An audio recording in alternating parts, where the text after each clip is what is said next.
What's up, Philadelphia sports fans? I am Anthony Pinto, And I'm Kevin Christian. and that's about as enthusiastic as I can get it tonight. It's still slightly better than last week's when I just joined in and was, "What's up, Philadelphia?"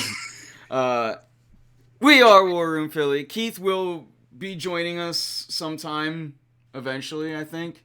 Unless his old man powers kick in and he's unable to join this call, which could chat between you and me. That could be a little bit on me too, but we're gonna blame it on Keith regardless.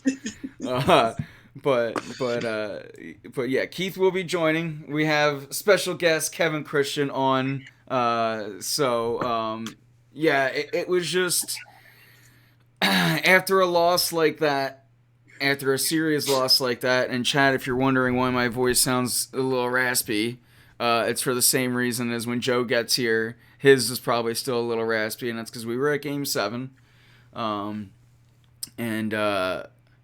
first off, that was the... I wanted to start off with... We'll get into that. Hey, Chad, Kev, I haven't even said, like, we pulled you in, and, we were strictly business. How you doing today? I thought I was going to be doing good. Is the AC? AC up and running right now, right? Yes. We were talking chat prior. We were talking about broken AC and how that's no good. I figured you would have complained about that, but you would have been able to tell. It would have been. Now late Monday night we got it back on, thank God. So the fan isn't being used just yet, but I got a nice fan off the Amazon Day. So there you go. See how if that for my case of emergency. But yeah, any how about this?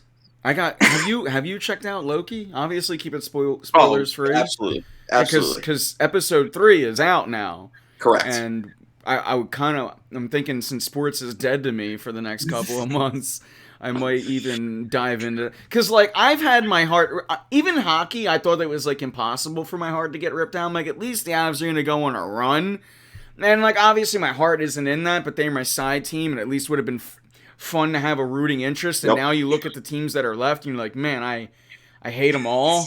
I guess the Vegas Knights, what did they ever do to me? But like, I don't know. They're just new. They might be last on my list of teams that I. They're new when they win, and that bothers me because we're old and we lose, So, like, honestly, that's the best I got. That's the best. And if I'm a jaded Philadelphia fan for that, call me out. I am. I saw a great tweet last night that it actually made me think of you, and it said the Vegas Golden Knights just lost a playoff game due to a guy they drafted, quit on, and traded away too early in their career. So now they're a real franchise. Oh, geez. And I was like, Pinto will get that. That's now to me they can win games. They can win championships because they've experienced that type of heartbreak. You just hit the lump in the throat there. Like no joke. I saw shades of Carson Wentz in my head too. Yeah. As you were saying that. Oh boy. But yeah. Like I said, I'm thinking that I can't even have my heart ripped out in that sport, and somehow it is. So I'm just like, you know what? Right now I'm a Loki fan. I don't watch sports. Like, honestly, chat, I'm so jaded. I might not watch another basketball game this year. And I'm really into what this season could be. I certainly can't watch another game that Trae Young is taking part in. And that's like, I to be honest with you, I get why we all hate him, but I kind of like Trae Young as far as, like, before the series I did at least, because, like, he's kind of a heady player. He goes for the I don't want to give him any credit today. Maybe next week. But, like, I'm not, like, I'm all on board it now, but prior I wasn't. But I digress. I don't really... I see there's people in chat now at least, so we can smoothly get into sports talk. But I do want to get real quick nonsense, and while we partially buy time for Keith too, we can say right. Loki, how you enjoying it so far? Loving it. Yeah, me too. Yeah, I think of the 3 that they've done, I think this has been the most enjoyable, because even on its slow episodes, which would be today's. If anyone hasn't seen it yet, it's a slower episode, but you know I what? haven't It's seen it. still. I mean, Hiddleston's just so good. Yeah. I mean, like I said, it's a slower episode. So if you're looking for that high impact that they've had for the first two, it slows down a little bit. But you have to have those in a six episode series. Yeah. So it was still worth watching, still good, and pumped to see the second half of it. So I'm gonna dig into some ice cream and probably chat like right after this show. I think I'm gonna get into it. Yeah. But yeah. I was actually, you know what's funny? I was listening to shout out to Greg Hall. I was listening to We Podcast and We Know Things, and I almost want to use it today, but I want to see if they use it. But maybe for another time, or just something to think on. But I was like, what do you think of the Netflix Marvel shows versus the Disney Plus Marvel shows? And like the tones are vastly different for Yeah. numerous reasons. But I gotta be honest. I was a huge fan of like 90% of the Netflix stuff, but the 10% I hated. Yeah, that's where I fall with that. I loved them. I thought that two in particular were just some of the best stuff Marvel's done, Yeah. movies included. Whereas this, what the Disney Plus shows are doing, feels like a really good. It cuts fillers out of movies, is what it feels like. So I'm curious to see the jump back into the movies now, and how you intertwine what they've done with the Disney Plus shows. I think they've been good. Yeah.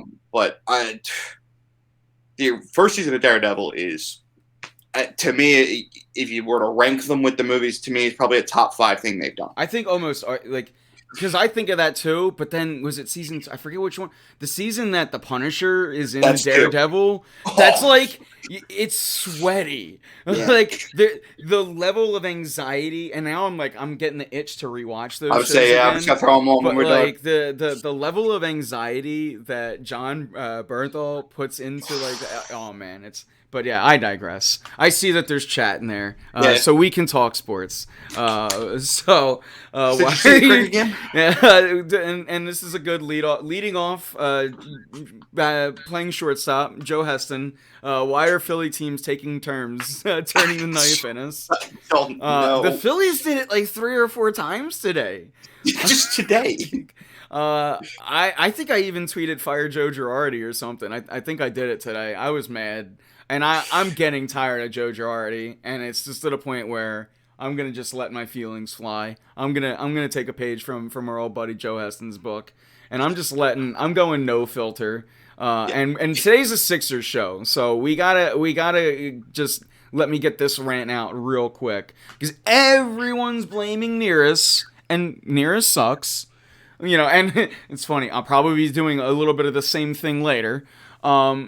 Everyone's blaming Nearest, and Nearest sucks, but there is anyone with half a baseball IQ knows that when you have man on second and third, 1 out, and Castro, the Nationals' best hitter, is up, you walk him, and now you have a double play in order.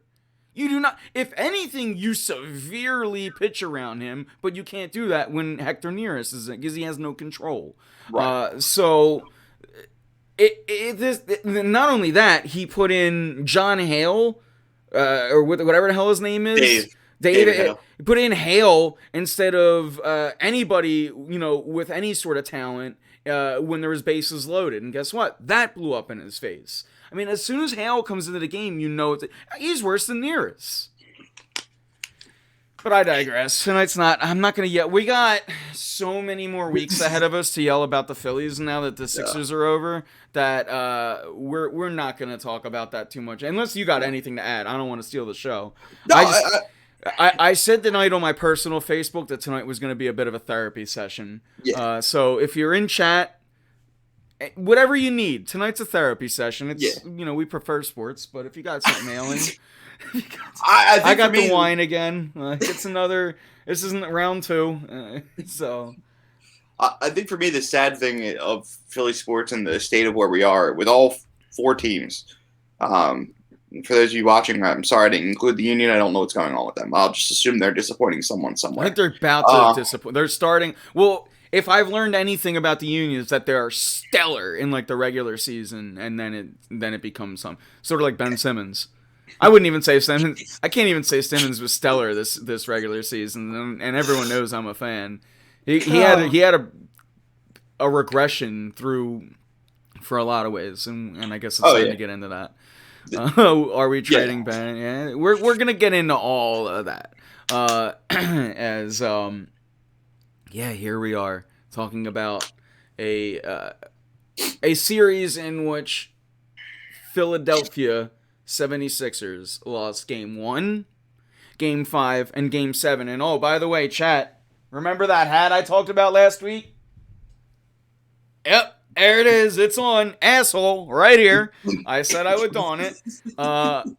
Huge asshole. Because I said I would wear the asshole cap. I find it really hard that the Sixers would lose Game 1, 5, and 7. And again, my voice is hoarse because I mean, Joe was in the building with me. In the fourth quarter, man, it was so much. I didn't use my seat one time. Well, until they blew it. But I mean, that building was rocking. That was the loudest sporting event I was ever at. Obviously, it's a little different. Like I was at the Philadelphia Eagles Chip Kelly playoff game loss when Nick Foles. Nick Foles lost to the Saints. That was a nice warm night. I was freezing that night, and guess where I was sitting? Dead last row all the way. I would never do it again in my life. I won't tell you where I sat that night. I had the tightest butthole my entire. I'm afraid of heights. Yeah. Every time I looked back, there was nothing there. That was a terrible night. I had to drink that off. Yeah. Did you have really good seats? Were you with Keith? No, I actually had. Keith's got really good seats. That's shout out to her. A guy I knew in high school. Put them up, said he was selling them that afternoon. I was at work, left work early, and drove my brother down. We were 4 rows off midfield. You know what? We paid a ton of money for it, but brag about it. Why not? Yeah, it was well worth it. I was would have been way cooler if they didn't let Darren Sproles ruin my night. But anyway. Yeah, I have good Sproles memories now. Yeah, that's crap. It's funny. That was Sproles' last. I mean, maybe not his. It was his last game here until he became an Eagle. But I was like, yeah, that was the last season he was a Saint, and then he came here. We got 2 Kevs now. Kevin Chat. What up, Kevin from my birthday. Yup, yeah, and I'm here to complain. Hey, that's like I said. It's a therapy session tonight, so get it out. I'm not here to defend anyone. At least I'm not. I don't want to. Like if you're in the crowd that you're saying it was only Ben Simmons' fault, I'm gonna try to like enlighten you. But that Ben Simmons, number one culprit, and everyone knows I'm a fan, and we'll probably argue later. But at least for now, let's try to agree. Number one culprit, Ben Simmons. Number 2, or number 1 culprit with Ben Simmons, Tobias Harris. Number 1, 2, 3, whatever, Doc Rivers. Yeah, I got Doc 1, but again, however you want to rank it, they deserve it all. And before I get called out for any sort of Ben love either, it's not. For me, it's not that I want to defend anything that he did in that entire series. Joe, I just saw that, and I'm 100% behind you. Yeah. If there was ever a moment that made me question any possible defenses for this guy in the future, it was passing up that dunk. It deflated the building. Oh, and you could tell. It deflated the building. I went from standing in my basement to going to sleep because I knew it was over. Because you could see everybody's reaction. And the one thing I will say is shout out to Joel Embiid. I don't know if the TV cameras saw this. Embiid was talking. I don't know. Maybe you can even see more. Was he real? But what I saw from my vantage point, they were I had good seats, but they were opposite side. It looked like Embiid was giving him a teaching moment, which I love out of Joel Embiid or any of my team veterans. It didn't come out as like nefarious. It didn't feel like he was yelling at him. Like it wasn't like the LeBron J.R. Smith where he's like, "What are you doing?" Yeah. It looked like he was like, "Dude, you got this, go slam that down. Like Yeah. it looked like he was trying to pump him up more than anything because that was the reaction. I mean, honestly, it was the back of Joel's head, but you could see Ben's reaction. So Ben's reaction seemed to be I got you. I'm with you. That's all me. So, and that was before Matisse missed the first one. So yeah. It should have never came down to that. Like, it was literally the double team was closer to the Matisse than it was to Ben. Like that was undefendable for And again, I never claimed to be a Ben defender. I know I probably am labeled it, but I do see potential, and I think that we'll get into a range of things tonight. I am flying. I want Dame Lillard. I'm flying that flag. I'll trade Tobias and Ben. Give me Dame Lillard and Joel Embiid. Like that's the flag that I'm flying for the rest of the offseason. I am not going, but I've also seen let's do a sign and trade for Kyle Lowry for Ben Simmons. Now, I wasn't willing to trade Matisse Thybulle for Kyle Lowry. I'm not willing to trade Ben Simmons for Kyle Lowry. Like that's just I don't want to get silly with it, but I do want to improve this team, and I do have heavy and serious questions about the core of Ben Simmons and Joel Embiid together when you look at their track record as far as in the playoffs. And not for nothing, Embiid in most of those fourth quarters was coming up small. I'm not giving Embiid any flack. I'm chalking it up to the torn meniscus. For Embiid next year, just try to come into pound just 10 pounds less, and more svelte instead of powerful. Maybe he's got to work for the finesse game and then still do his dominance down low, because I think even with a slimmer body, I don't know what it is at this point. But we need a full Joel Embiid. Now, he's finished the last 2 seasons. There's something to be said for that. Albeit they've both sucked, especially last. I mean, I don't even know what's worse now, to be honest with you. Getting swept in the first round without Ben Simmons to the Celtics is pretty bad. But the way, I mean, this year there was actual expectations. Last year, you kind of knew as soon as they got into the bubble, you saw what the team was, and it felt like they were done with Brett Brown. See, my biggest problem with this year especially compared to last year is, I think you put the expectations on hold because you didn't have the coach and you didn't have Ben. But now, to me, you saw a big problem in all 4 of your biggest 4 assets. I thought Doc got outcoached for 7 games straight. I thought that Tobias and Embiid came up short in a lot of situations. I understand that Embiid had the numbers to back him up. I get it. He had those 30 points. He got his numbers. But he shot 6 of 19 in the fourth quarters of the 3 games that they lost. And specifically in Game 7, how many alley-oops are you going to let Clint Capella get over you? Right. And I get, like I said, I get the knees hurt. And for me, my biggest thing with this, and this is my biggest thing with him and my biggest thing with Ben, at this point, the things that we know are wrong with these guys, which is Embiid's injuries, and that's pretty much the only thing I can complain about. And when it comes to Ben, we know he has the foul shot problems, and we know he has the aggression problems. I knew that, none of what he did shocked me outside of them not taking the dunk. The problem is when he continues to play the way we already knew he was going to play, then Toby can't hit a damn thing, and Joel can't hit anything late in the game. There was no way you could win. You can't have Embiid shot 6 of 19 in the fourth quarters of those last 3 losses. Harris shot 3 of 13. So, yes, Simmons not taking shots hurts you. Simmons not driving the lane hurts you. That's, in my opinion... But those guys got to hit shots. Yeah.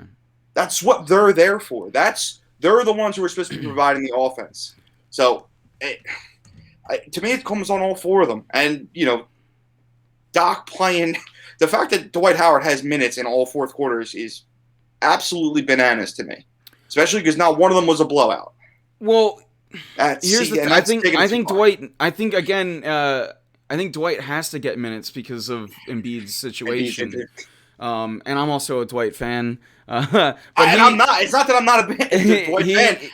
he made some bad plays. Everyone made bad plays. My biggest gripe with Simmons, and outside of the obvious and the free throws, you named it, man. The driving the lane just stopped. And if there was one thing that we could go, like he wasn't driving the lane even to kick it out out. and get those open threes that Tobias is so heavily reliant on. Yeah. And because Curry can kind of create his own shot. But Tobias, especially for a three, like if Tobias is creating his own shot, it's more on the inside. But when he is getting threes, it's because Simmons hits him with the wide open look, and that was non-existent. That was not even Furkan Korkmaz, who the defense was ignoring, could get a wide open look because essentially they were playing. Yeah, they were. It was the spacing because one, they knew Simmons was never pulling up. And two, he was never doing enough to get through to the rim, and it was just, they were an offensive nightmare. The fact that Furkan Korkmaz was getting, you say Doc Rivers was out-coached, I almost think he was by himself. Like, I think that he stayed married to Korkmaz when it was clearly not working. And hey, I was even okay with him starting him. Maybe not game 7, but again, even if you're going to do game 7, see if he's going to hit that first shot and get him out. It was never working. And you get the big moment from Shake Milton in, I can't even remember what game it was now. 2, right? And then where is he the rest of the series? He didn't get solid minutes until the fourth quarter of game 7, when it was pretty much a do or die. Right. It was just, I don't, like you said, and like we were going to say, it was a complete disaster from everyone. It starts with Simmons, Tobias, really questioning his insides at this point too, because we've seen time and time again, like he showed up game 1 of the playoffs, and then it was like, okay, I'm good. And Simmons kind of did the same thing where he had a good 3 games against Washington. It's like, okay, I'm good. The hunger is a serious question. Non-existent. I saw something in chat from Joe at some point saying that we're gonna get similar to Carson Wentz for Ben Simmons, and then guess what? I'm not trading Ben Simmons yet. I'm at least giving, if I'm doing that, I'm gonna do that next year. I'm taking my lumps, and I'm going to do it next year, because I at least want to see, because I'm also not firing Doc Rivers. Yes, he has a lot to blame, but I'm not firing a coach 2 years in a row, because that's not good business. And I don't want to fire Doc in after 1 year. I think that for all the things that he did in the regular season when we were touting him as a good coach, I'm not going to just ignore them because he had a bad series. But yeah, Doc is the one thing that has to go. I mean, that's the Philadelphian in you. That it's again has a lot of blame. But he gets at least one more season to, if he blows another one like that, then yeah. But as soon as Danny Green went out and he had to start thinking, specifically thinking outside of the box and outside of his comfort zone, he got shook. He turned into Shook Milton. But I do think that people tend to forget that, Danny Green was injured, and that clearly affected them, specifically on perimeter defense. I know everyone wants to roast Danny Green for game 1, and it really was just the first half. But that was a coaching thing. That really wasn't. They were getting the pick and roll, and the Sixers couldn't stop it, and then they figured out how to stop it. But yeah, I never want to see Furkan Korkmaz in a Sixers jersey. I see Shake as a bum in chat too. I'm fine if he's never in a Sixers jersey again. Like these guys, if he is, he's the last man on my bench. But yeah, these guys, they can't even play. Both of them are defensive liabilities as well. Shake can play at least a lick of defense, although Furkan had his steals. But yeah, overall, just It was bad. The bench being bad was something that we knew throughout the entire season, and the George Hill acquisition, I mean, that was something that we all talked about, and specifically on this show, not a fan of it. And I know I've heard a lot of places, oh, George Hill was the perfect acquisition. No, he wasn't. No, he was not. And he never was, and he never will be. And it's another player I don't want back. So, now it comes down to if you're going to trade Ben Simmons, what for? And if it's Dame Lillard, I'm down. If you guys go back to the beginning of the season when the James Harden rumors, I dabbled in that. My biggest problem, well, God, I still would have done that. You would have. I still wouldn't have. Okay. Yeah, I dabbled. I ultimately said no, and honestly, I feel fine with that still, with seeing how the season turned up, especially for the Nets and James Harden. I at least see Simmons as, maybe a security net to purgatory, but he's still got a lot more years than Harden. If I'm going to get rid of Simmons, I'm not getting rid of. If I'm the GM and I have to trade Ben Simmons, or if I'm going to trade Ben Simmons, I want to do it for a player that has somewhat of youth. He should have traded for Lowry. Hey, I said it. The only thing about the Lowry thing was I'm not going to give them Maxey and Thibault. Like, I still... And that's apparently what was on the table. But I think that... And you saw that Lowry didn't get traded. I think the Sixers had the best offer, and they didn't outbid themselves. I'm still okay with that. But... The problem with the NBA at this point is at the trade deadline, you got to be one of the teams that guys like Blake Griffin want to sign with. Yeah. And the Sixers weren't. So while every other team that looked like a contender was able to stack up with these type of guys, that's what killed them. I thought George Hill move was fine. You gave up nothing. You got another guy who you can throw in the rotation. I don't think he played particularly well in most games. He had a couple of nice moments, but I didn't mind the move as long as you were going hard for some free agents. But hey, you gotta have those guys. Got to want to come here. It can't just be you want them to come here. So it's got to go both ways. Joe, I've never seen so many people on the same team who I've wanted to punch in the face. Because both guys you mentioned, and Trae Young is now my number one athlete. I've been watching Sidney Crosby since he was 17, and I want to punch Trae Young in the face more. Clint Capella's got a pretty punchable face too, with that skid also mark on his head. I literally only like one guy on that team. Everybody else, I hope they get destroyed. But I would kill for John Collins. Yeah. Yeah, that's... He's got a punchable face, too, though. Yeah, but you know what? And the fact that he was sporting that shirt afterwards, which was... Yeah. I honestly saw it more as a troll on the refs than anything, because that was a no call. And he literally is choking Embiid while he's going to the net. And that was a no call, which I'm not blaming the refs for that series, but... No. I'm gonna let you guys know. Censor yourselves if you need it. That was fucking bullshit. Oh yeah, that was a fucking bullshit series as far as the refereeing went. I'm sorry, earmuffs, but that was just. It was pathetic. It was a different level of sus. I don't know, man. I hate being that fan. I really do, but. Even in the we're like, all right, well, the Washington series is over. I hope the bad refereeing's out of the way, and it got worse. Yeah, it was. At least with Washington, it was bad for both ends, but it was still tilted.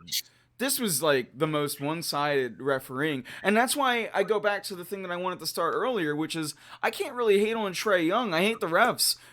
If I'm Trae Young, and if any time I touch the floor, I get the call, I'm gonna keep doing it. It's not on me to stop. It's on the refs to friggin' learn when I'm flopping or not. Oh, I agree with that. But my problem with Trae Young is when you don't get those calls, shut up. Oh, yeah. Because you shouldn't have got them to begin with. And now that you expect them, I want to punch you in the face. Yeah. Again, I'm all, but I think people need to, Trae Young's got a bit of AI in him. And we love AI, right? Trae Young, no, AI was tough. Trae Young is not at all in any way, shape, or form tough. Trae Young is a coward. I think a bit. Nothing about what I saw in his game at all in this series showed me he was tough. Yeah. He could shoot the ball. He could definitely dish it. And that little runner is so annoying, but man, is it really effective. But tough? No. The toughest he got was when he was pushing Embiid into his own guy. Yeah. Oh, man. It's still... Trae reminds me of Westbrook more than Harden, to be honest with you. Brian Westbrook? No. I know. No.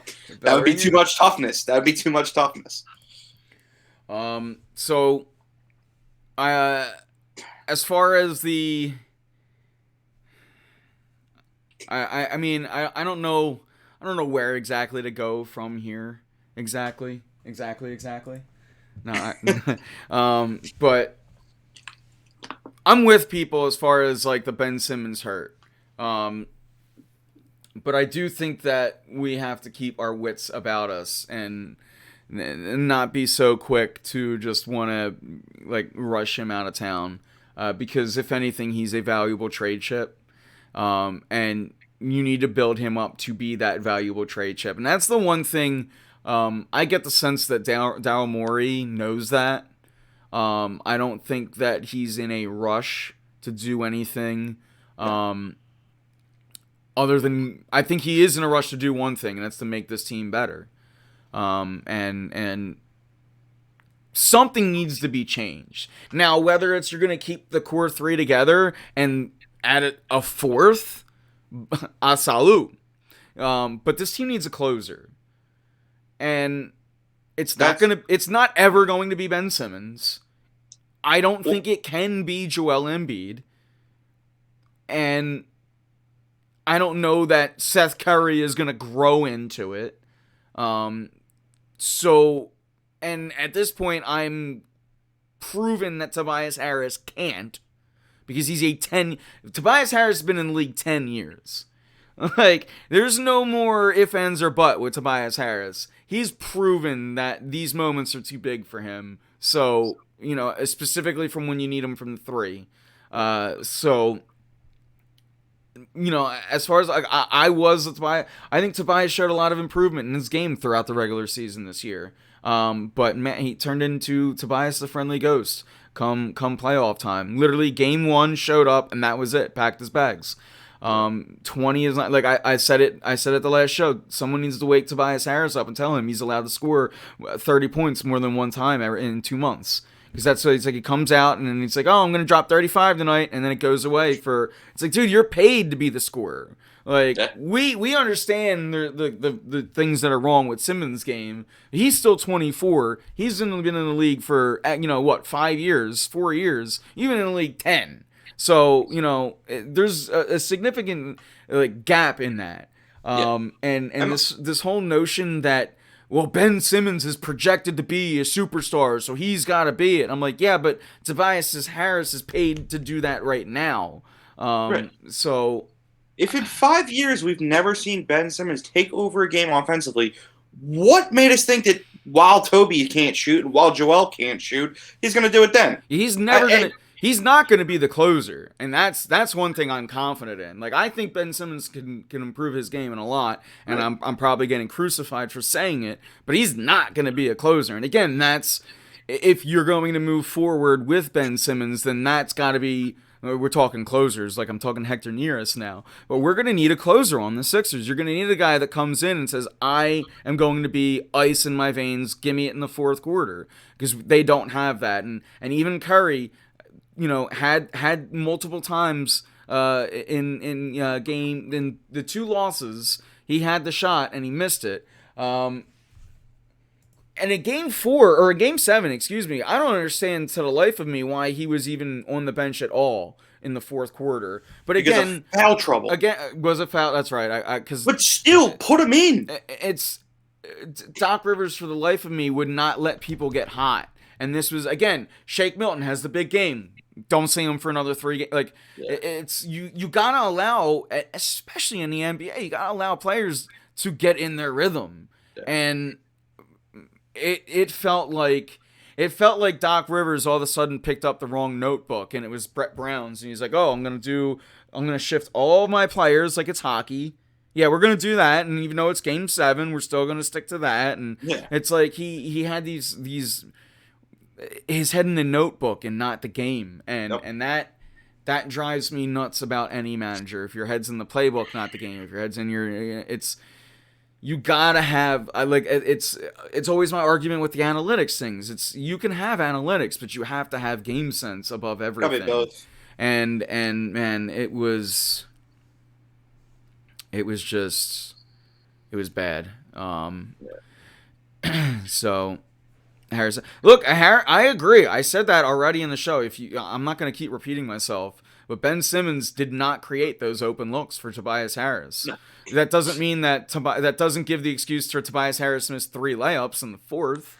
But Tobias Harris absolutely had to do more because Ben Simmons was not driving and getting. He wasn't even facilitating. Right. Like he was just dribbling it and then handing it off to Curry or Tobias. That's all he was doing for most of the series, especially in the second halves, especially toward the end. They did a lot of handoffs. Yeah, It's driving me absolutely nuts. he was terrible offensively. Yeah. I mean, it's like, and if they win that game, we're going, hey, at least 5 for 26. Trae Young, he was guarding them. But it was even, come the fourth quarter, Trae Young still got his, and so you got to play more than 3.5 quarters of defense. But I'm not talking about Ben's defense today because we all know what that can do. It's tonight, it's the fact that offensively, he was unmotivated. The free throws look from day one. I said he's got to do that. He's got to be aggressive, and he's got to get 3 spots on the floor. He needs to do all of them this offseason. Kemba's already been traded. He can't be traded again.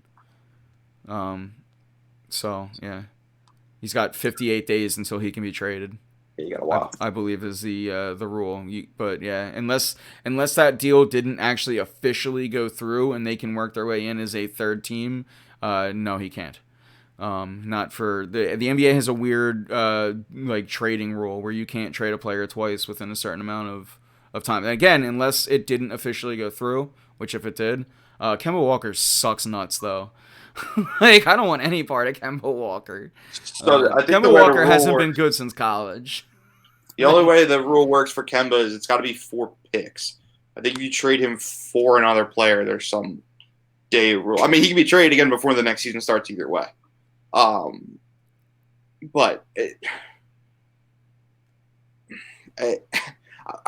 this is the biggest problem for this team. You got one of the big 3 that you need to win a championship. The other 2 have severe issues that will keep you from winning it unless they both improve. My concern is, and it is what you just said, I'm not sure Ben can ever get there. I'm not sure he can. Because for me, he's got to fix the free throws and the aggression. I don't care if he never pulls up for a jump shot in his entire career. Because if you get the aggression back, you go to the hole, you can create. I'm not sure he ever gets there. I'm positive at this point that Toby's nothing. That Toby is the 3rd best player on a championship team. If that. Maybe. And people want to talk about, the Butler thing and all that. I get it. But he's gone, and he's not coming back. So yeah, and he also didn't win a championship since he left and got bounced even earlier than the Sixers did. Yeah, and is being questioned a lot down in Miami. I don't get questioned wherever he goes because that's that's his personality. My thing with this team is I don't think there's a single team in the NBA would take Tobias Harris for anything other than what you saw them get rid of Horford for. I don't think anyone looks at that guy and goes, you know what, let me trade for him and that contract. It's not happening. I think you can convince people that Ben still has the upside, Ben can still learn how to do things, blah, blah, blah. Whether or not that's true, I think there are enough basketball people who think that that is the case, including Daryl Morey. The problem is you can't move Ben without getting that guy back, without getting a number 2 back. I have no idea what that says. That's just where it is. I gotcha. The Tobias contract isn't. It's not a matter of the player himself versus the Horford that I mentioned. Trying to get rid of that contract with the type of player he is just not going to happen. It's going to be a loss. You're going to have to convince someone to take that deal, which I'm not sure that you don't have to do that with Ben right now. I will say, to Joe's credit, we did get Danny Green for Al Horford, and that was pretty savvy, and that was because Danny Green had a lot of money one year. And if you can, if I don't know that I'm looking to cut my losses, though. I'm not. I don't think you can. I also see a time glass in Joel Embiid. So I'm trying to move laterally or up if I'm talking about moving the big three. As far as Kemba Walker goes, I don't want to add another injury problem with Joel Embiid. I don't need 2 heart attacks. But I saw things that Chicago might be interested in Ben Simmons. That Zach LaVine.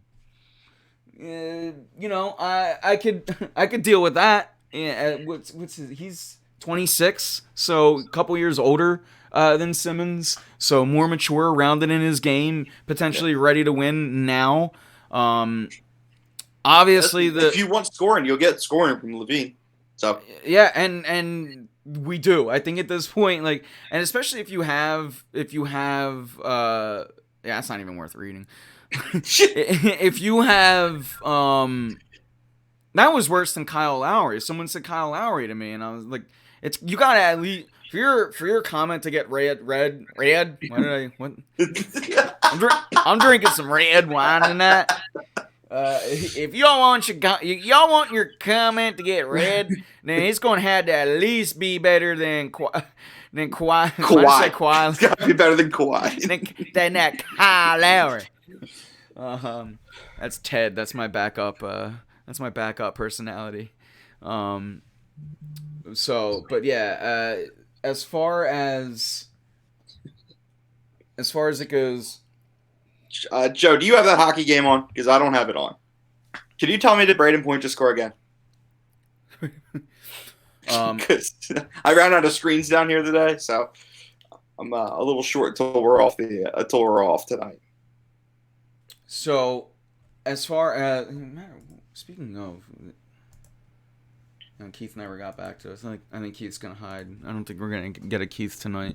As we're technically have 10 minutes left. Technically, although I guess I'm looking at the actual time that we've been on. Joe. And we've been on for 43 minutes. So we were a little late. We got 20 minutes left, not 10. We'll go 20. So my brother, the reason I ask, and I will give a short little story to burping up my avoid continue to talk about Ben Simmons for 5 minutes. Me and my brother had a conversation probably about a year and a half ago where I told him that Braden Point would be a Hall of Famer. He was not happy about that. He's a big Kucherov and Stamkos guy, so he kept telling me that he was nothing special. So now every time Braden Point scores, I get a text message from my brother about how he's a Hall of Famer. So I said now you're talking about a guy who leads. He might break Reggie Leach's record. Well, if they win tonight, it will be the first game in the cup. But 10 straight games in the playoffs. He just scored in his 9th straight. So he's insane. But yeah, so I got a text from my brother that said Braden Point in all caps. So I assumed that meant he scored. So Joe, I thought you were rooting for the Montreal Tampa series, not calling it. But I'll give you credit. I'll give you the credit. I won't take it away. If you said, I wouldn't bury Vegas just yet. If you were saying you called it, if you want the credit beforehand, like you always do. No, he did. No, he did. He definitely did call it. He called that early. I was never taking it away from him either way. He did call it early. I wouldn't bury Vegas just yet, but what the hell do I know? I can't believe Colorado lost. So. I got a beef with Vegas. There's your beef. You were looking for one. Yeah. But yeah, I mean, look, getting back to it, the reconstruction of this team is something that is going to be. It's going to be tenuous, I think is probably the word. Because I got to be honest, chat, and I'm not saying what I want or anything, But Philadelphia needs to be prepared for the possibility that, yeah, a point guard gets traded this offseason, but it's Maxey and it's not Ben Simmons. Like that's a strong possibility when when given the things that you have said throughout most of it with trade value and things that we've said, the guy that has potentially players that might have the most trade value are going to be Maxey's and Thibaults and things like that. Now I've personally Thibault is almost, I don't want to say untouchable, but he is like a tier below what I would say for Ben. Like I need proven right now talent and I need them to be young. Or maybe in Thibaults they don't have to be young, but they got to like bring something back. Simmons, I think I need some youth because I still see Simmons as a 10-year safety blanket. I've said it so many times before. But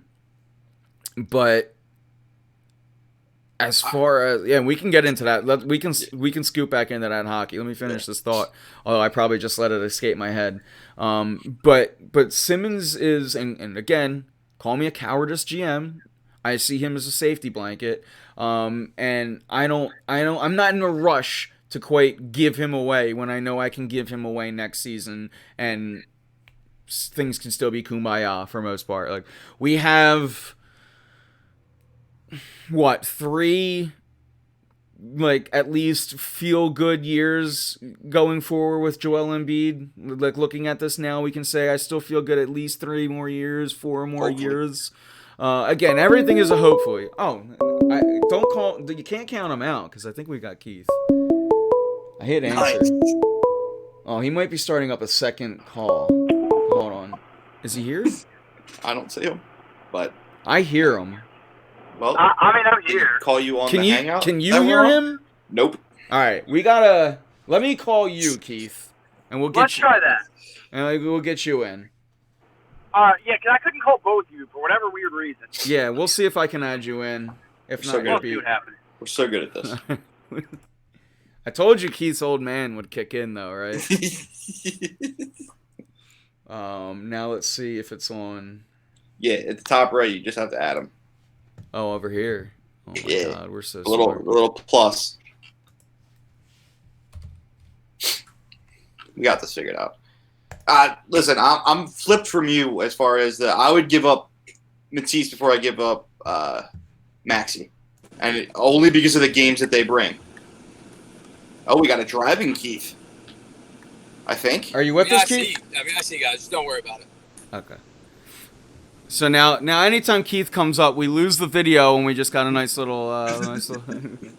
But Keith, real quick, since you're driving, go ahead and give us whatever thoughts you got since you called in. Yeah, I figured I should do that. I guess my thoughts are. I mean, I'm heartbroken. I don't know the last time I've really been this hurt by a loss. I'm thinking maybe 2008, the Eagles versus the Cardinals is probably the last time I was this hurt.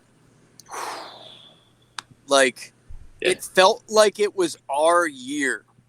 Like, and that's how it felt there. Like, it really felt like everything was going our way. Even in the game when things were a little, iffy, it felt like it was going to break our way at the end. And then just, absolutely soul-crushing defeat. And that's kind of where I've been left at. I just you guys know me. I am a talkative person. I'm very vocal about how I feel. You can't shut me up is basically what I'm saying. Until today, I hadn't even been able to comment on anything. And that's really where it came down to was where do we go from here? Legitimately, where do we go from here? Because people have been that's the title of our show tonight, by the way, Keith. Oh, that's actually apt. That's the Blink 182 theme I was going to tonight. Shout out to Mark Hoppus. Get well soon, buddy. Yeah, who we found out right before the show he revealed that he has cancer. So yeah. I was going to be a final thought, but we can tie that in now. Tie that in, yeah. I said to I digress as I do best. F you too, buddy. F you too, buddy. Why are you gonna hit me with that down moment right before this? Come on. No, thanks, Greg, for letting us know. That was pretty heads up on him. No, there needs to be something that's done. The problem is you're a little hamstrung because in order to change, it's going to be difficult because of contracts, because of the layout of the team. And, Kevin and I had the distinct pleasure of seeing each other for like a brief moment today. Shout out to work causing that. There we go. But there was a moment we talked about, and he brought up a very good point, which was, listen, like everybody is giving crap to Ben Simmons, and I'm not saying he doesn't deserve it, because he does. He does. Because I can't see chat, but I already know that Jones is going to go off on me, and that's fine. Which shout out to me for reaching out to him because I owe him a sandwich, and I'm willing to say that on the air. Well, wait, hold on though, because wasn't it that the Nets were going to beat the Sixers in the Eastern Conference? Both teams lost, right? So they did. It should wash the bet, but I'm too lazy to go find the footage to prove it. So if you want to do that spiteful thing for me, I'm on it. I'm on it. That's messed up, guys. Joe just wants a sandwich. I thought it was Knowlton Void, as Ricky. I just think. I think maybe like it's kind of like that. The bet. He says the bet was the Sixers are going to the finals. So that's right. So Wawa it is. Let's go. Listen. I'm going to get him Wawa a sandwich. I think that he needs. Good. A it's from Wawa. It's a terrible sandwich anyway. At least you're not getting. Listen. I would give him a Primos for all I care. You know what I mean? Like, But no, I think he's just hungry and he needs a sandwich to be less angry. That's all I'm saying. The Snickers commercial queuing in. Yeah, exactly. But listen, no. Here's the thing. Like there was failure front to back. Like Doc Rivers didn't coach the game well. He really didn't. You have failure on Ben, where like that slam dunk that he should have had was egregious. Like that is the only word that I could use that is appropriate for a family conversation. For the record, Keith, Joe says I'm hangry. He's hangry. Well, see, and that's where him and I can get along because I get hangry very often as well. And then you have the other thing where, you have Tobias and Joel, and this is tying back into where Kevin and I were talking. They disappeared in the fourth quarter, like almost every game. And you just can't have that from your top three players. Yeah. Like you can't have them disappearing and not functioning because, okay, yeah, Ben, you did great with, you did what we expected you to do with the rebounds and the assists because he had a double-double in that game 7 and it just, great. You know what I mean? Like fantastic. That's great. But, we needed more. We needed a superstar. We needed that moment. He is an all-star, but we needed a superstar in that moment. And you know what? All three of our top three failed to come through in the clutch at the end there because there was missed opportunities from everybody. And it's just, where do we go with that? And you have to figure out what package, if you want to change something, you have to figure out what package you're going to give up to move either Tobias or Ben. And that means you're giving up, as we said in our chat, Matisse, or you're giving up Maxey at that point because and it's okay in the sense that you have to give to get, but we already saw how the bench didn't do that great. So if you're trying to improve the bench, you're gonna have to give up some of the bench to improve the bench. So it's frustrating, and I said this on Twitter today. Your players that can improve this team over Tobias or over Ben are it's a very limited amount. It's a very limited amount of players that can do that, and you have to pay a premium to get them if they're even available. So you're painted into a corner here, but it's difficult to say that you can't do anything. It's difficult to say that you stand pat. It's difficult to say anything other than change needs to happen because. And I understand there was a shortened off season with COVID and everything, but it's tough to say that, Doc's going to have enough of an impact in the off season to really change the culture, change the situation next year if you're not changing the roster. Yeah. I think, honestly, for me, the way I look at it is with Morey, I expect that the changes he makes to this team, I expect the big three to be back, but I expect him to try and build a deeper team this year. especially Yeah, one you have that Seth for the coming back. Yeah, you'll have Seth coming back. I don't think Danny resigns. I think Danny's going to go ring hunting some more somewhere else. He wants money. Yeah, he likes his money. He likes putting himself into opportunities to win the championship. So that's what he's going to do next year again. I expect this to be a deeper team for the regular season too. I think there's something to be said. We saw what they did this year as far as trying to limit Embiid's minutes, giving him games off, stuff like that. I expect that to be even more so next year. You need him when it counts. I mean, being the 1 seed's nice, but obviously it don't mean much if you don't have him healthy. So, Nope. I think I would have taken a little further of a tumble. Obviously hindsight's 2020, but you take a little bit more of a tumble and maybe you have a healthier Embiid. But I actually, I could be completely wrong. I usually am. I think the way to go for Embiid is rest him early, but they need to play him down the stretch, end of the season, and let him stay. It's the playoffs. Like he took the Get him in a last rhythm. he took the last week plus of the regular season off. Yeah, and it's. I think that it becomes when your only regimen is to prevent injury happens. See Carson Wentz. You know what I mean? And hey, that hurts to say. But I think that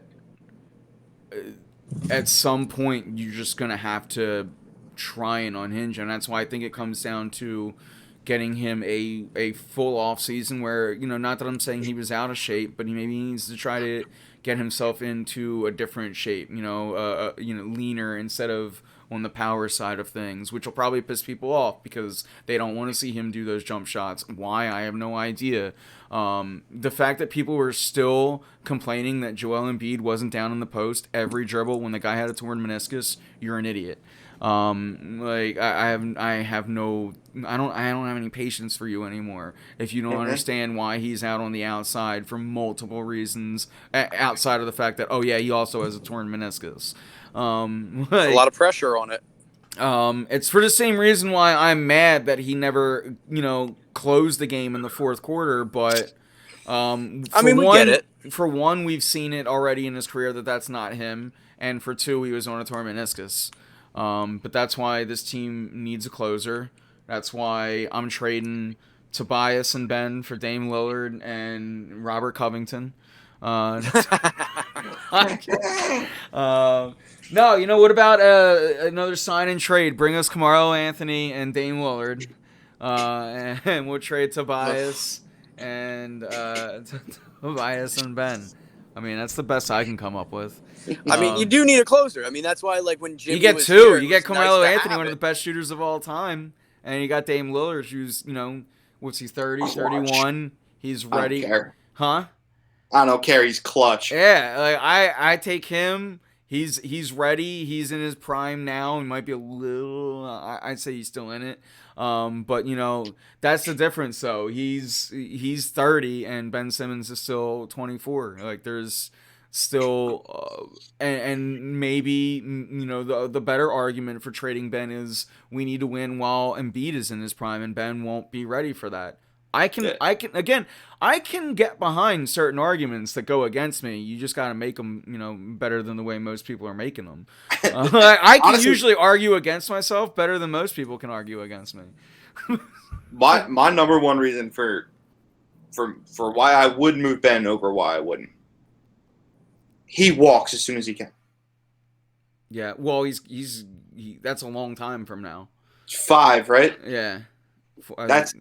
So you got to get something for him before he walks. And you can always also re-up another, Supermax deal too. So I don't think he does. But I'm just, not that I even want to go down this road, but for the reason why maybe he already took the first max contract. It's hard to assume it's coming somewhere else when you're an athlete. Sure. Or maybe it's dangerous to assume that it will come from somewhere else more than hard. And we've seen it time and time again where players still take that paycheck and then go, but I want to leave.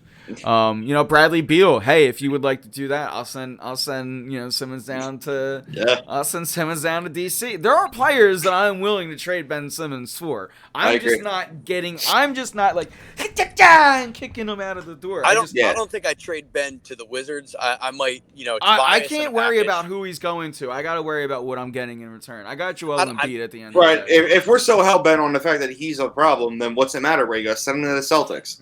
Well, here's my thing. I think he does become a problem if you send him somewhere. Listen, I don't think he's that bad. So I'm with you to begin with. My point is, if we're just selling him off for parts, then what's the matter where he goes? He's not any good.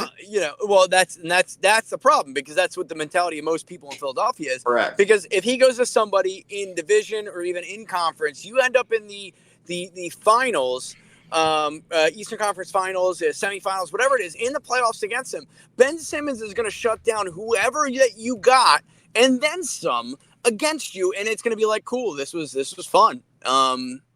I better have another 2 players that are better than anybody else on their team, because I'm not going to be able to use whoever, because I think he could shut down Joel Embiid. I know Joel Embiid got some size on him. I think he can still shut him down.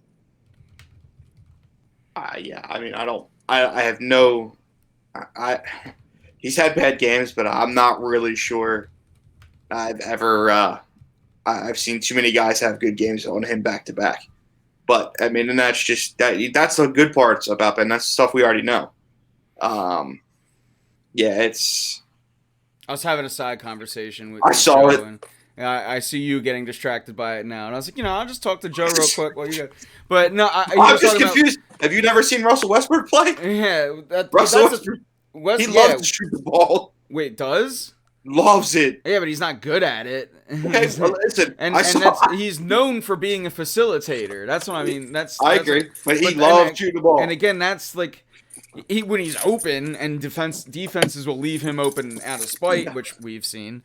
And again, but that's why I said to him, that's the level that Ben needs to get to, to a point where you feel confident to at least make a defense respect you and shoot from that's all we want. a few places. And again, that's why I said Ben needs to find 3 spots on the court that he feels comfortable doing that from, so he can dribble to the spot and then go, all right, you're not defending me, I'm gonna take it, I'm gonna shoot.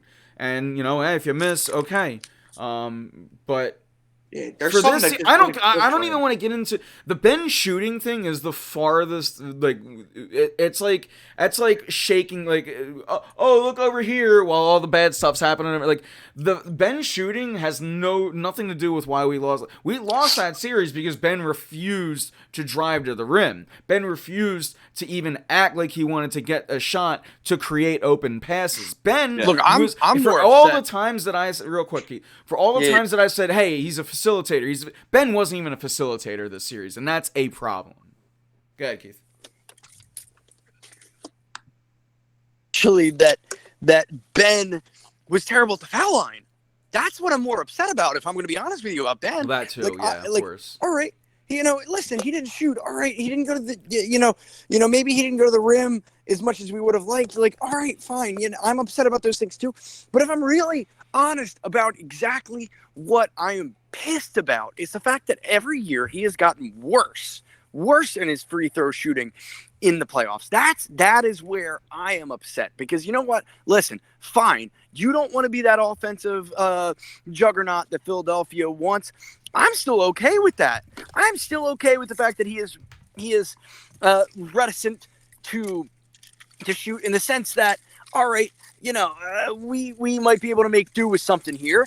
But listen, if you're not going to be that guy, if you're not going to be that knockdown shooter, you have to be able to hit those free throws, because guess what? Down the line at the end of the fourth quarter, where you're in there because of your defense, because that's one of your most valuable assets, it is unacceptable to be worse than 50% free throw shooting, because in a heartbeat, as soon as that ball's in your hand, they're going to go and smack you, and they're going to make you go to the line, because that means that they're going to be able to get to go ahead, and they're going to be able to win, which is exactly what we saw happen. It's exactly what we saw happen. Yep. It just can't happen again. It just can't happen again. Yeah. And that's why I'm pissed. In a nutshell. I mean, besides the other things that I didn't, mention, and it was, I will do this as kind of my last like real thought on the series. The refreshing parts that I saw was Matisse Thybulle grow into that staunch defender and even do that down the line. Despite the fact that we had one of the kings of flopping on the court with Trae Young, who was 5 for, I think it was 23 and still got 21 points, which says enough about your player as a whole. That's all I'll say about that, I guess. And then the other huge bright spot was Maxey, and seeing that he had energy and that he had, a spark and an ability. And I'm not saying he lit the world on fire, but he showed enough to me to say, I like that kid. I want to see what that kid does next year. Yeah, the moment never looked too big for Maxey until Correct. It was Game 7, and that's still a really big compliment.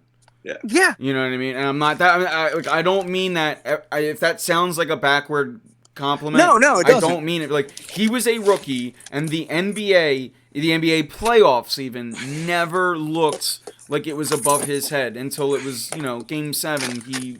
I don't think he got. Who was it? No, I'm gonna look up his points, and I don't think he got 2 points in 14 minutes. Like, I know he struggled. Again, everyone was really struggling that game, and that's also like when the offense struggles, it's generally Ben Simmons' fault. Like, I don't want to simplify things and make it sound like I'm talking about Eagles football all of a sudden, but that's why when the Sixers won, I forget what game it is at this point. And I think it was Game 1, and everyone's like, "Oh, Ben Simmons didn't have enough points." We're like, "Dude, he had like 37 assists, and we won by 96." I'm like, "What do you?" But then the flop to that is when your offense isn't doing any of that, and you're like, "Well, that is on Simmons because he's not distributing, because he's not getting defenses to collapse on him." And it was a cacophony of bad. See, my thing again, I'm definitely not here to defend Ben, but Game 7 wasn't my problem with him. The dude had 13 assists, and he was pulled for most of the important parts of the fourth quarter. So but again, it was. You can't just looking at numbers isn't always a thing because it was. I gotcha. He was just not getting he was not getting those open looks. It was. I agree, but for the 4.5 minutes that he's off the court at the end of the fourth quarter, he's not on the floor. I want to know how it's his fault that the offense did nothing but go on a 7-0 run the other way, including 3 turnovers. It's his fault because he's not on the court and he's a superstar and he should be on the court. It can't be both ways. It though. can. It can't be his fault. It can. I'm with he's Kev not. there. He's not on the court because he got pulled because of his free throw ineptitude. I think he's it actually not had on the less court to do because with of his him. deficiencies at that time. I think it actually had less to do with him. I think it had more to do with Maxey. No, it wasn't. It good. wasn't. It wasn't. Any It wasn't of that. even Maxey on the floor. Because Ben Simmons couldn't make free throws. Okay, I got you. He didn't make free throws, and that would have hurt you for him to be on the floor. But you got a point guard on the floor who can distribute. And none of your guys can make shots. That can't be the guy who's on the bench. That's also the people on the. But again, it doesn't take Ben Simmons off the hook because he's not on the court because he should be on the court. But the idea that their offense stalled because of him is, to me, it's insane. He shut down. He singularly held Trae to the night that he had, and your offense didn't show up enough to beat them. I'm sorry. There's no world where I can blame all of Game 7. I can't even give a majority of the blame. I get annoyed when people use like only Siths speak in absolutes. So when you say it was only Ben Simmons' fault, like you're nonsense. Because I'm still. It's Ben and Tobias, like they're tied maybe this is Ben and maybe this is to be honest with you, I think it's. I have Toby higher, but I got you. It's the same. Like it depending on how my mood is. One's more, one's the other. Well, and my thing with it, and this is what I've said pretty much all night. And then Doc is sandwiched all in there too. Like, don't get me wrong. I'm not taking him off because he played Furkan Korkmaz in important minutes. The Sixers were up by double digits in the second half of a playoff game, and Furkan Korkmaz is still on the court. That's bad. That's bad coaching. Yep. Oh, and by the way, the team Doc, is. Ben, and Tobias are up there. Yeah. They're the Mount Rushmore. All three of them were so bad they take up 4 spots. But again, the rest of like Keith said something about Thibault made many boneheaded fouls, and some of them he Oh my deserved. God. Some of him he deserved. When he punched him in the face on a shot that he didn't even need to go up for. Yeah, that fourth quarter foul was so a dagger in the bad. team. Matisse Thibault again, Maxi, one of the bright spot. 2 points in this was a 2 foul shots, and that's it. A total team collapse. Yeah, But at the helm of it, we all understand it was the big three, and Joel Embiid is not that big three. It was Doc Rivers, it was Ben Simmons, it was Tobias Harris in no particular order. I'm gonna say your best player out of the series is one of your role players in Seth Curry. I mean, that's kind of an issue. By far the best player in the series. I mean, it wasn't to me. It's not close. See, I get it. Seth Curry was playing like his contract was up. I actually at one point during the I checked it too. I had to check because I was like, "Yo, he's playing like he's hungry." And the fact that he's got another 2 years. Yeah. No, I like I said, I checked during one of the playoff games. It's like, oh, we got Seth. Like that's. I will put it like this: the only reason Joel is not on the Mount Rushmore for me is because of the injury. Yes, so I'll let him a little bit off the hook. I agree. But the way he played was not. I mean, he hurt the team at times. If you can't, the lack of offense that he couldn't give in the fourth quarter was troubling. My problem in Game 7 was the lack of anything. Yeah, and again, if I think I blew a blood vessel at one point, and it might be the reason why I still don't have a voice 3 days later. Clint Capella and Trae Young should not have been able to connect on 72 alley-oops during that game. It's you bit on that move from Trae Young 120% of the time, and Doc Rivers never made the adjustment, and Joel Embiid never made the adjustment. I think at one point the player that actually stepped in was Tobias Harris and shut one second half alley-oop down from Trae Young and Clint Capella. I'm getting sick thinking. Like, I don't want to picture that game in my head. Yeah, I'd say when I picture it, I'm picturing it not through the TV chat. Yeah, I was there. You were there, and Joe was there. Like we're looking at it through our. I'm like feeling. Which is why Joe's so upset. When you're there, it's just even worse. And oh god. Listen. I'm with you. I'm with you on that. And for me, it's just one of those things where I think about it and I get.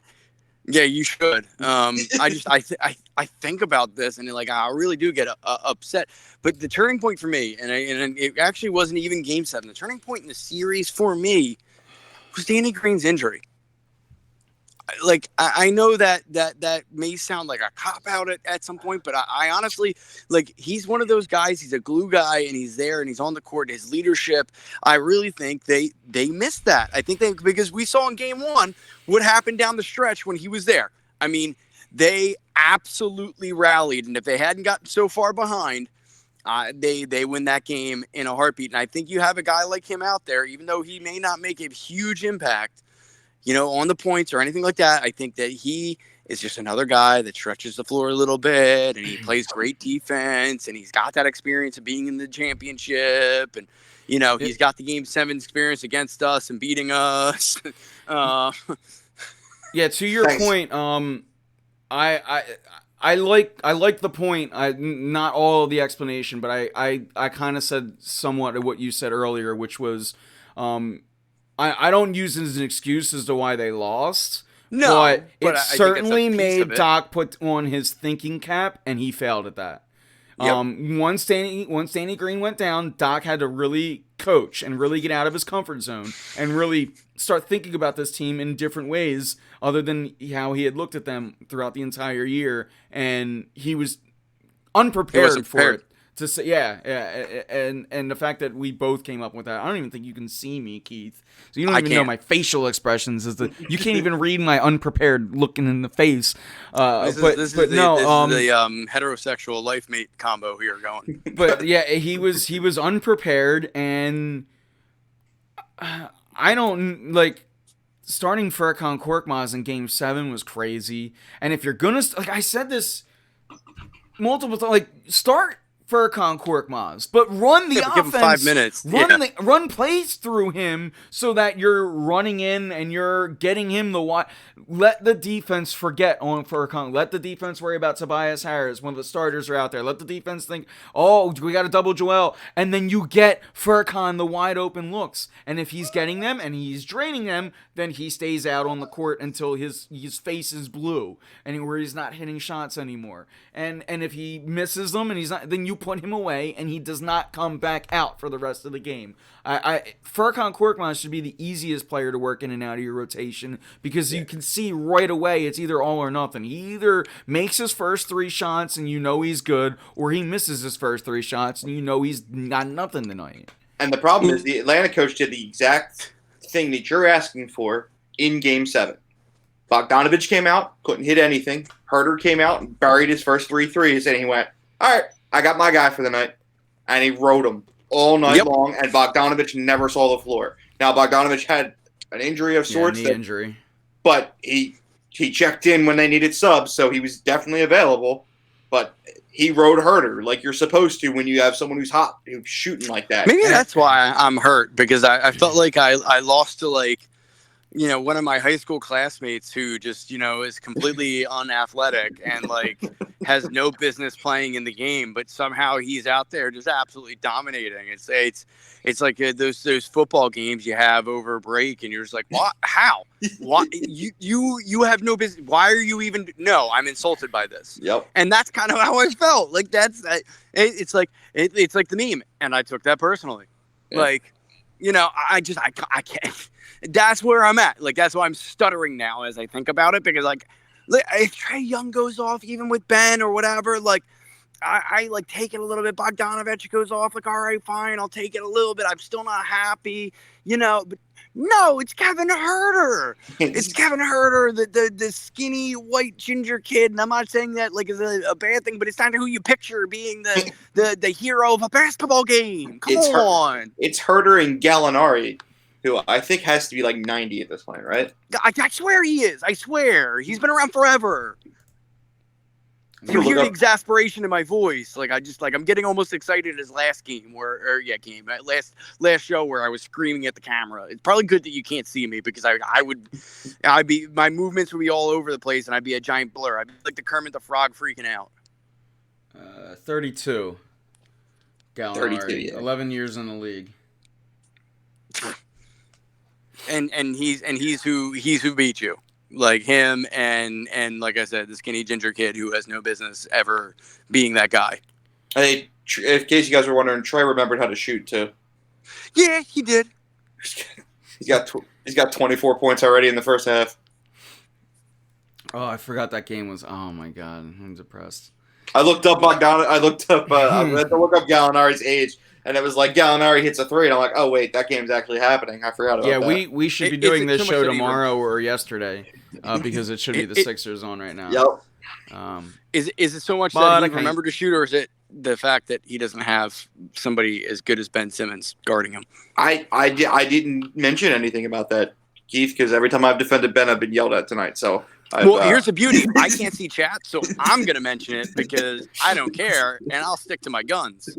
I don't know what you're referring to. It may be that. I don't know who's defending him, though, as I'm not watching the game. My assumption is it's not Giannis. Probably not. You know, just a thought. I feel like John Collins is in for a rough series. I can't even think. Like, I'm getting anxious thinking about the fact that the Bucks and Hawks are playing right now. And Keith mentioned it earlier. This is top 3. This is the worst Sixers loss I've ever experienced. This is up there with Buccaneers, Eagles, 2002. I'm looking at the banner right here. It's in my room. I'll rip it off. I will rip it off my wall to prove a point. It's the 2002 season, but it did happen in 2002. 2003. I'm looking at it. Sunday, January 19th, 2003. Final game at the Vet. You guys are both right. I will burn Utica to the ground. It's all right. You don't worry about it, because Rondé Barber is still running. Jeez. Yeah, and Joe Jaravicius is Joe. I might puke. Oh, I'm getting No, but it this was is a top it five was for it me. was it was it, when I think of losses, that's the worst Eagles loss. Yeah, that's the worst Sixers loss. That series, that game 5-7 combo. Phillies, it's 2010 with Ryan Howard and the Achilles. He's on the field. Yep. That's probably the worst loss. 1-0 with Roy Halladay on the field. Don't say it. And the Flyers. I was gonna say Flyers. Don't- It's don't every say it. year. Every year is the Flyers. no. Uh, You want to go with that? Game Shut up, 6, Keith. yes. Where Where I literally watched somebody break their big screen. I'm cool with Anthony's answer. I don't need to really think about the I specific want to say moment. just for Joe's sake. Jeez, I can't. I actually, what's funny is the table I use when we do these, it's the same table I broke. Well, just in case you need to break another table, like it's an apt thing to do. Oh, Um, I'll tell you what, man, these things snap perfectly. Apropos. Oh, perfect. No, I listen. I've witnessed some bad losses in person for the Eagles. I have witnessed.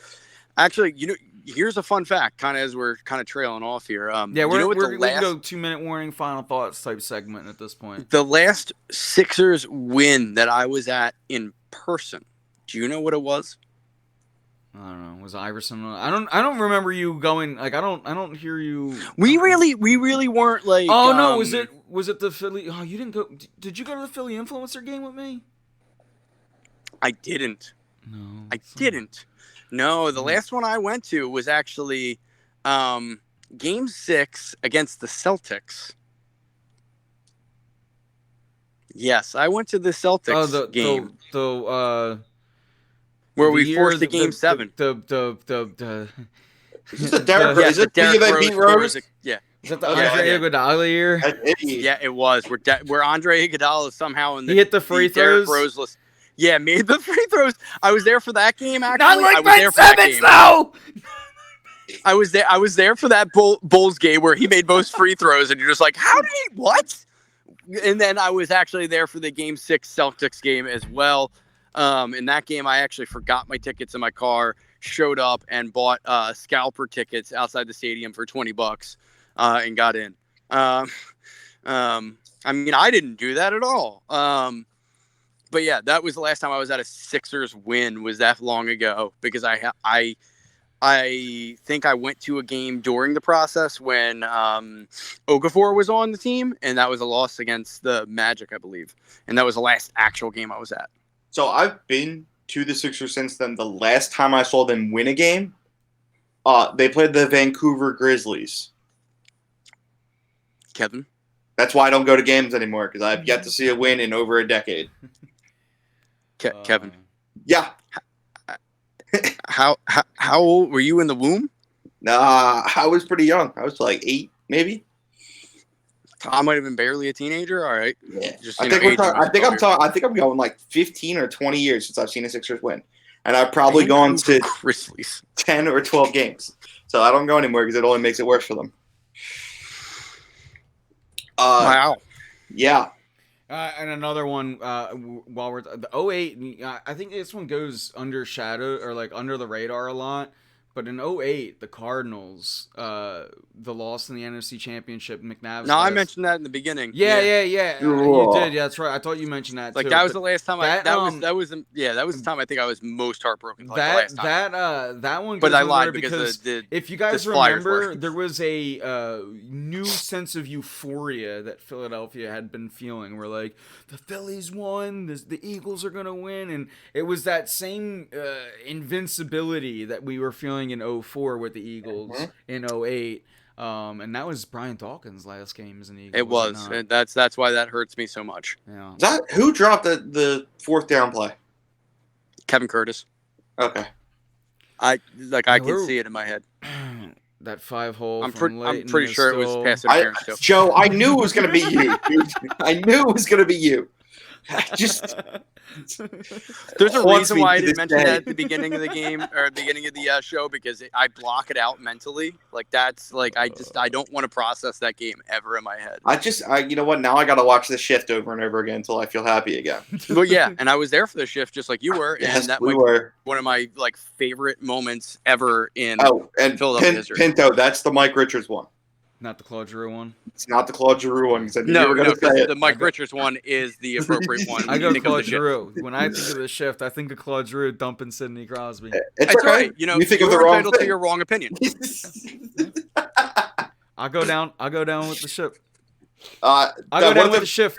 I wanted to go I was back waiting to for it. what Joe said a while ago about Carey Price because as we're Oh winding yeah, down, it's good. This is back on hockey too. So, I will say this: I, with every essence of my being, hate the Montreal Canadiens. They are second Yes. only to the Penguins for me. But with the 4 teams that are left, I'd be cool with seeing Price and Weber lift the cup.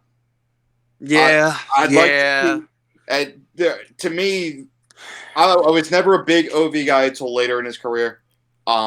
Price winning would be on a higher level than that. I love, and it hurts For me me. to say this, but I do love Carey Price because I just admire his skill. And Oh, Shea Weber has just always been somebody I've admired. Yeah, So I would be okay with that. so That- one time flyer. Almost. No, Almost. I- It was kind of like almost like when Chemo raised the cup with the Blackhawks. I was cool with that because it was Chemo raising a cup. You know what's weird, Joe? You can confirm this. I'm pretty sure we did a show that night when Shea Weber was signed, and I remember I remember you being in chat, Joe. Correct me if I'm wrong, but like Greg and I in Greg's Florida room on like Stick Hammer Ustream, it was like a post Flyers game. Maybe I'm wrong. Maybe I got the dates or the new shit wrong. It's the off season, but yeah. Yeah. So I remember going. Like I think I drove right to Greg's house. He was only like 10 minutes down the road from me. And we did the show, and I'm pretty sure we did like a show because Shea Weber was theoretically going to be a Flyer. Yeah, And they then, like, wanted something insane back And then too. the next day, no, they just matched it. It Well, was the unrestricted free agency, right? So Correct. the Flyers It's gave restricted him. free agency. Or restricted, excuse me. Yeah, and so the Flyers gave him an offer sheet. He was like, "I like that." And then what was it? The 24 or whatever, however Correct. many hours Nashville had to match, they did. So if they And didn't then- match, the Flyers owed 4 first-round picks. Yeah. And Correct. the other thing that can happen is that you can try to work out a deal. So they did actually try to work out a deal with the Flyers. I think it was like Coots it was- and Shen. No. Those guys weren't even thought of yet. This is Okay, Richie and Carter okay. years. Okay. Yeah, they weren't even. This was before Pronger, before everything. This is 07? Yeah, this was. 08? I can't even remember. Yeah. No, wait, it couldn't have been that long. No, I don't know. I trust 'cause Kevin. This was 2000. We started War Room Philly in 2011, so it had to be. Oh, maybe it is. Maybe it's the post. I thought it was. I thought it was after. It's Wait, the last Shea thing was Weber 2012. Flyers contract. It's still even on. 2012. It's Yeah, 2012. Yeah, I was So gonna this say. is, yeah, it might have been Coots. Yeah, I remember Coots being. I just think because I love my man Crystal Coots, Yeah. and I remember going Coots and somebody else and like a bunch This is of straight firsts from and Google what I'm about to drop in show. I screwed up. And I was just like, no, absolutely not. I love Weber, but absolutely not. And I mean, if you're only giving up a third line center, I guess that's fine. 14-year deal. I forgot how insane this was. And yes, I heard you, Keith. 2012, Ed Snyder was still around, right? It's Sure all right. was. Ed You can always just bring up Snides. that I thought that Kevin Cobb was the starting quarterback, so it's fine. Listen, man. I just say the one goes in front of his name now. That's all I know. That's what I'm saying. So with that, boys, we're coming up on the hour and a half mark. No, it's good. I would like to eat dinner. Yeah, we were about to hop off. Keith popped in and gave us some fresh content, so that was the dinner. I'm still burping mine up. But yeah, The wine was your dinner. They matched it. That's all they did. Yeah, you're right. That's all. That's all. Yeah, that's all they had to match. do. But I mean, they had to come up with $110 But million. they also there was before they matched it. There was the brief negotiations in which Correct. the boys were talking about. But man, that's so weird. Sometimes you just think like now I'm going on a tangent. But remember, what if? Remember how good of a day we thought the day that we signed Nnamdi Asomugha and acquired Hunter Pence was, because that happened July 31st. It was the same day. Oh boy. No, what, Joe? You said no. Why It do you wanna wasn't. hurt No, me like what this? wasn't? I don't know what that means. But Yeah, no, yeah, I know. I was wrong. You got it. 2012. So any other final thoughts from you guys tonight? Anything random? Keith, we My final thought is that Joe is wrong, but I'm still buying him a sandwich. Kev, any final thoughts tonight? I'm gonna keep cheering on my boy, the Hall of Famer Braden Point. That's where I'm at. Hoping he's gonna break a longtime Flyer legend record in the next couple days. So. My final thoughts are: I feel like we were very scatterbrained throughout the Sixers segments, and just to make it clear, changes need to come. Yeah. Whether it's a big change, whether it's a couple good, not B tier changes, or whether it's a ton of C tier. I don't know what you got to do. Change needs to come. This bench needs to be gutted. It's as bad as the Phillies bench. They need a closer, as bad as the Phillies do. This team can't simply rest its laurels that Joel and Ben can do it on their own, because Ben has proven that he can't. Right. Joel hasn't, but Joel is making a case too. I'm not sure he hasn't. You know what I mean? And again, he's getting a pass because the dude gutted his ass out and gave 125% with a torn meniscus, and that's Philly tough, and we love you for that. So you get a bit of a pass, but your numbers also are kind of in line to other years when you didn't have a torn meniscus. So it raises an eyebrow. Again, Embiid, Curry, y'all are fine. Like, we have very minute things to say. Y'all are fine. Everyone else needed to do better, and they did not.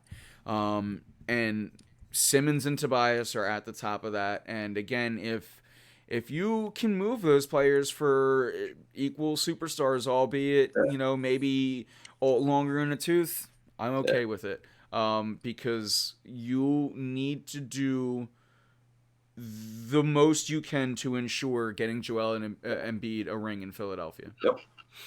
So I got one last off-topic fun thing.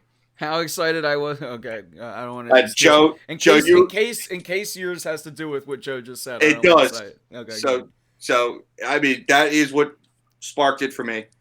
Can somebody tell me the 5 Flyers who were traded on this date? They're in 4 separate years. Oh, so this wasn't a Brizgalov trade? No. Brizgalov was already on the team, but they made the cap room on this date, which was the Richards and Carter trades. Okay. Where this year was this day. A year later, they traded your boy JVR. Oh, yeah. Can they do that again this year? Not today, I don't think. I think we're a little late. 2 years later, they traded Scott Hartnell. There we go. That was a good one. And 2 years after that, they traded that bum Braden Shen. Yeah. Bringing in Farabee and Thrall. That's my boy. So this is that makes sense to you here, boy. June 23rd is Braden usually 10, baby. Oh God. Yeah, that's I had the same thing this morning. I was going through my Facebook memories. And also, Joe, we don't agree too often. But anyone who argues with you that Ed Snyder's death has hurt the Flyers, I'll fight them with you. Just let me know. Just feel free to tag me, because I'll go off on somebody about that. Ed Snyder's death has destroyed this team.